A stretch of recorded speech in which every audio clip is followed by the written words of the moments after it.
Refletir sobre um tema profundamente espiritual e relevante é essencial. A exemplo, os dois caminhos, descritos no Evangelho de Mateus. O padre Naelson Moura explica o contexto do Evangelho, especificamente os versículos 13 e 14 do capítulo 7, segundo a Bíblia Sagrada. Jesus ali ele usa uma metáfora, né? O caminho, encontra-se lá essa passagem, essa perícope bíblica lá no Evangelho de São Mateus. Ele diz procurar entrar pelo caminho estreito, porque larga é a porta que leva ao caminho da perdição. Claro que aí a gente vai entender que Jesus usa uma metáfora, uma comparação, né? Esse caminho estreito, justamente são as exigências evangélicas apontadas para aquele que quer seguir os mandamentos, né? Aquilo que está escrito para a salvação do homem. Deus pensa na salvação e Deus nos ama e quer a salvação de todos nós. E esse caminho largo que a gente encontra lá em São Mateus é justamente esse caminho, né? Essa facilidade que o mundo oferece, uma vida sem sacrifício, uma vida sem penitência, sem o temor de Deus, sem nenhum compromisso com as coisas dele. Então nós compreendemos dessa forma. O caminho estreito exige de nós, exige uma vida de oração, uma vida de disciplina, uma vida de observância aos mandamentos da lei do Senhor e assim por diante. E o caminho largo, como ele já falou, e também eu estou falando aqui, é aquele caminho sem compromisso com as coisas de Deus. O bom cristão sabe que para viver há muitas exigências também, não é? Uma vida sem compromisso. Segundo o padre, o caminho estreito exige disciplina, sacrifício e uma constante busca pela retidão.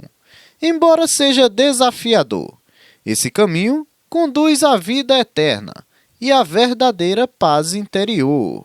A gente começaria lembrando os mandamentos da lei de Deus, né? Não matarás, não adulterarás, não roubarás. E se a gente fizer uma análise completa, criteriosa dos mandamentos da lei do Senhor, então a gente vai percebendo a nossa vida, a gente vai fazendo um exame de consciência e se nós estamos vivendo de acordo com aquilo que Deus pede de cada um de nós. A gente vê o mundo de violência que a gente vive hoje, os crimes hediondos que são praticados, né? Agora chegou até o feminicídio, que antes a gente não conhecia nessa palavra, né? Esses crimes hediondos praticados contra a mulher e assim por diante. Então são essas coisas que estão sendo praticadas que não correspondem, que não é da vontade de Deus. Ainda de acordo com o padre, o caminho largo representa as escolhas fáceis e os prazeres imediatos que muitas vezes desviam as pessoas dos princípios e valores cristãos. Ele ressalta que esse caminho pode parecer atraente, mas leva à destruição espiritual. Anda fazendo o contrário daquilo que os mandamentos ensinam, né?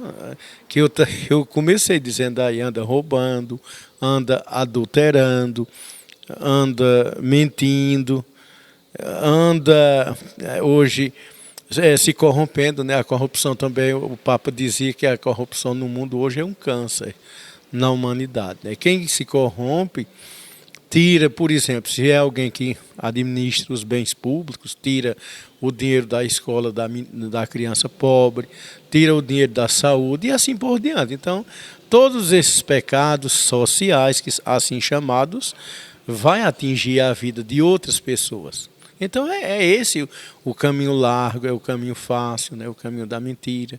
Só que o resultado final é trágico. É como eu digo, é uma tragédia. Assim, no final destes caminhos, tem um destino, segundo o padre, baseado na Bíblia Sagrada. Bom, a própria Bíblia já diz, né? O Evangelho. Um leva para o céu e outro para o inferno, como a gente vai dizer logo numa linguagem própria, numa linguagem direta. Então são os dois caminhos apontados por nosso Senhor Jesus Cristo.